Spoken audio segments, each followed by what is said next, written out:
This is our goofy beta. He always comes to a creche and his parents have full faith in a creche.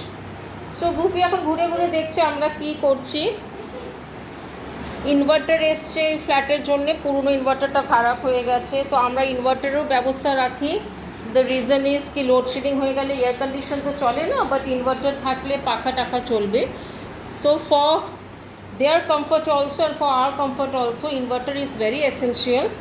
5 মিনিটের জন্য যদি load shedding হয় ক্যালকাটাতে, বা কখনো হয়তো কোনো একটা ব্রেকডাউন হয়ে গেল, সেই ক্ষেত্রে অনেক সময় 3-4 ঘন্টার জন্য আবার লোডশেডিং হয়ে যায়, কোনো ঝড় টড় এলো বা কোনো এরকমও ব্রেকডাউন হয়ে গেল, তো সেই ক্ষেত্রে যাতে এরা কষ্টে না থাকে, so for this we have got this inverter. আর both the flats that make up the creche has this inverter.